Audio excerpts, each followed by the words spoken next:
We're constantly looking for those signals, aren't we? Mm, The indicators of where opportunity lies, especially when the economic landscape feels, well, a bit uncertain. definitely.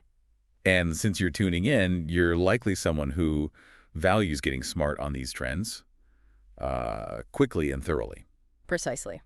And for someone like you keen on understanding the deeper currents of business and investment, today's topic should be, well, particularly interesting. Yeah. We're going to explore a potentially surprising dynamic, something happening in the franchise world during economic downturns. That's right. We're diving into why franchise systems often seem to expand their numbers, add units when the economy softens, and maybe job losses pick up. Yeah, it sounds counterintuitive, doesn't it? It really does. We've got some compelling material to unpack this. There's an article that highlights this exact phenomenon, and also a detailed piece by George Nauf on something called the Fractional Franchisor Model. Okay, so our goal for you today is pretty clear. First, let's try to understand the reasons behind this, counter-cyclical growth in franchising. Right. And second, explore this fractional franchisor concept. See if it's a potentially savvy, maybe unique investment path within that whole franchising world. Okay, let's get into it. Let's tackle that initial surprise head on. It really jumped out, this idea that when the economy takes a hit, people lose jobs. Yeah. The number of franchise locations actually tends to increase. What's driving that? Well, what's fascinating here is the underlying human response. When individuals face job displacement or just increased economic anxiety, Sure. they naturally start looking, seeking alternative ways to secure their financial future. And franchising often pops up as a compelling option. How so? Well, it offers a chance to take ownership, right? To invest in a business model that already has, hopefully, an established track record, Yeah. especially when other investments might seem, well, riskier in a volatile market. People are essentially looking for a pathway, some stability maybe, and a chance to capitalize on a future economic recovery. That makes a lot of sense, actually. It's almost like a flight to a perceived safer harbor, business-wise, when traditional jobs feel less secure. Exactly. Now, when someone thinks about getting into franchising, maybe the first thoughts are, okay, I'll launch my own franchise brand, or I'll buy an existing one outright. Right, the obvious paths. But our sources kind of hint that those aren't necessarily the most efficient routes, especially for investors looking for maybe a quicker entry point. Yeah, that's a key distinction the sources make. Building a franchise brand from scratch, that's a huge undertaking. Huge help. We're talking a multi-year effort. It requires substantial capital, building infrastructure. It's a really considerable barrier to entry for many people. Okay, so years of development, big upfront investment, not exactly a quick move if you're trying to adapt to a changing economy. Not at all. And what about acquiring an existing franchise brand? That might seem faster, but the sources suggest that has its own challenges too. Absolutely. The market for buying a good, well-performing franchise brand is highly competitive. Uh, You'll likely face numerous interested buyers, and the whole due diligence, the acquisition process itself, it can be quite lengthy. Complex, too. Right. So neither of those traditional routes necessarily offers the agility or maybe the unique angle we're discussing today. Pretty much. Okay, so those direct paths might not be the most streamlined. Mm. And this leads us to this really intriguing concept, the fractional franchisor. Mhm. It's presented as a potential answer, maybe a different way for strategic investors to get involved with franchising. Now, when I first heard fractional franchisor, I immediately thought, okay, master franchising. A natural comparison. Are they basically the same thing? Well, that's where it gets interesting. While the fractional model did sort of evolve from master franchising, it really represents a more sophisticated, financially focused strategy. Think of it as like next-gen master franchising. Cool. George Nauf's insights, the ones in his article, really help spell out these differences. So let's unpack that evolution then. Can you give us a quick rundown? What did the traditional master franchise model typically involve? Okay, so traditionally, a master franchisee, they'd acquire the rights to develop and operate within a specific territory. Like a state or a region, Exactly, maybe a state, maybe even a larger region. Their main focus was operational, meaning recruiting new franchisees within that territory, providing the initial training, ongoing support, basically managing the brand's presence at the local level. They were, regional developers and operators. Okay, so pretty hands-on. Involved in the day-to-day management, expansion within a specific area. Very much so. Now, how does the fractional franchisor model pivot away from that? Yeah. What are the core differences in, focus and responsibility. Okay, here's where it gets really interesting. The fractional franchisor model. It shifts away from that intense operational focus. Okay. Instead of being primarily concerned with the daily grind of managing a territory, the emphasis shifts. It moves towards owning a portion of the overall franchise system's financial returns and strategically guiding the growth of existing franchisees. It's a move towards, let's say, a financial stake and more of a mentorship role. So less focus on local ops, more on the bigger picture, the financial health, the strategic expansion of the whole network. You got it. What are some of the key characteristics then that define this fractional franchisor role? Well, there are several key aspects. First, and maybe most importantly, is the ownership of cash flow. Ownership of cash flow, how does that work? Typically, it involves agreements that grant them a percentage, a slice of the initial franchise fees, and the ongoing royalties generated by the franchisees they mentor or coach. Right. This can create a pretty significant passive income stream, potentially, without the demands of daily operations. Passive income tied to the success of the overall franchise system. That sounds pretty compelling for a lot of investors, I'd imagine. It can be, yes. What else characterizes this role? Secondly, coaching and mentorship become really central. Okay. So instead of focusing on recruiting newbies or basic operational training, the fractional franchisor acts more like a high-level strategic advisor to existing franchisees. Guiding them. Yeah, helping them refine their business models, navigate growth challenges, position themselves for, sustained success.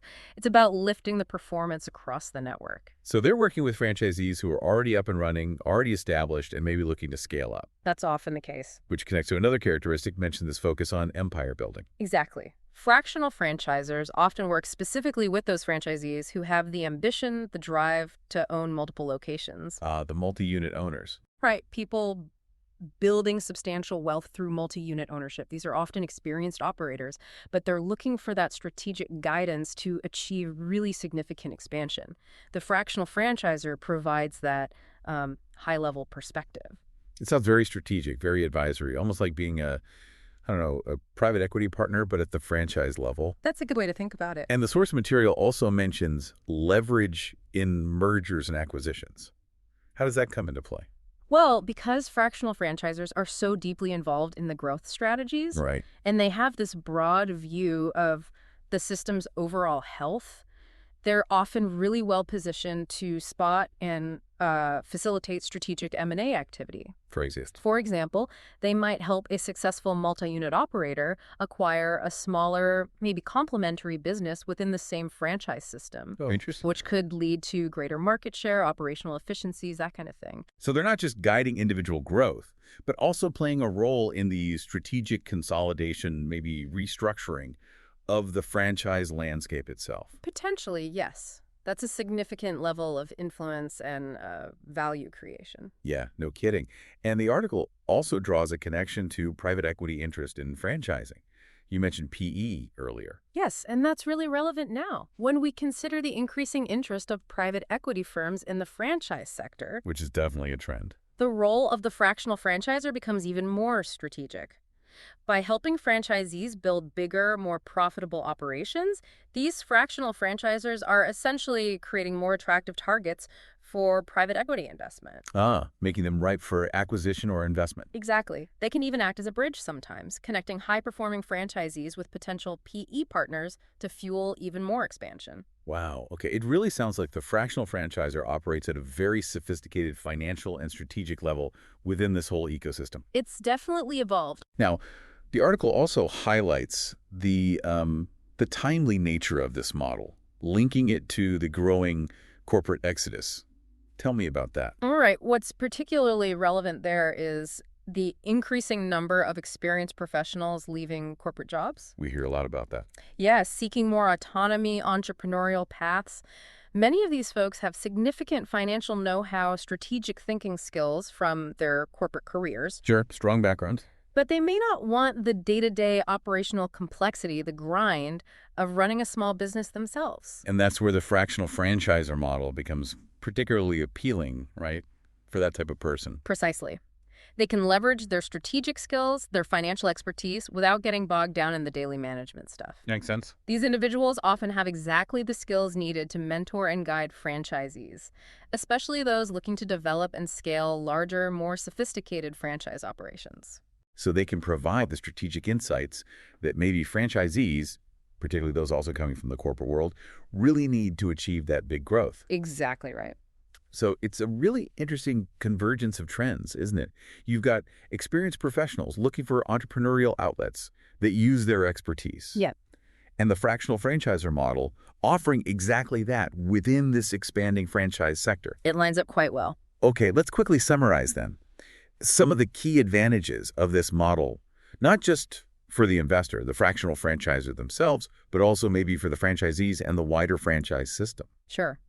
So for the investor, the fractional franchisor, the benefits include, reduced operational burden. Less day-to-day hassle. Right. The potential for consistent, scalable cash flow tied directly to how well the franchisees are doing. Performance-based. And the opportunity to get involved in strategic M&A, leverage those private equity trends we talked about. Okay, that's the investor side. What about the franchisees? For franchisees, they gain access to high-level mentorship, strategic guidance from experienced people, which can really help them accelerate their growth and profitability. So better support, potentially faster growth. Could be. And for the main franchisor, the brand itself, it fosters a network of more successful, more financially stable, and strategically smarter franchisees. That strengthens the entire brand in the long run. Yeah, it really does sound like a potentially win-win-win model for everyone involved. When structured correctly, yes. The fractional franchisor concept seems like a very strategic, very evolved way to participate in the growth of franchising, especially maybe in the current economic climate where more people are drawn to its potential. It definitely represents a significant evolution in franchise investment. It moves beyond those traditional operational roles to really emphasize financial strategy, mentorship, and alignment with these broader economic and investment trends. This deep dive into the fractional franchisor model has been, well, incredibly insightful. It's fascinating to see how the franchise world keeps adapting, generating new opportunities, especially during these economic shifts. It really is dynamic. And the core idea that franchise brands often see unit growth during downturns driven by individuals looking for new paths. Yeah. And that this fractional franchisor role offers a unique, strategic way to capitalize on that growth. That's a powerful takeaway for our listeners, I think. Indeed. And it prompts you, the listener, to maybe consider how might your own background, your expertise, align with this kind of role.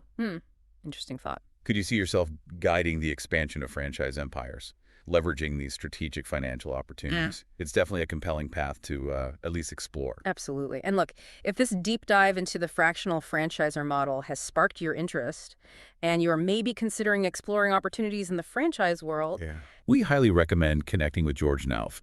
That's George Nauf at myperfectfranchise.com. He offers a free strategy session. He's really a leading expert in this specific field and obviously the source for a lot of what we discussed today. Definitely worth checking out if this resonates. myperfectfranchise.com. The landscape of franchising is just constantly evolving, isn't it? And the fractional franchisor model is a prime example of that innovation. For sure. It presents a unique and potentially really rewarding pathway for those looking to be part of this next phase of growth and investment in the sector. Well, thanks for joining us for this deep dive. Until next time, keep exploring the opportunities around you.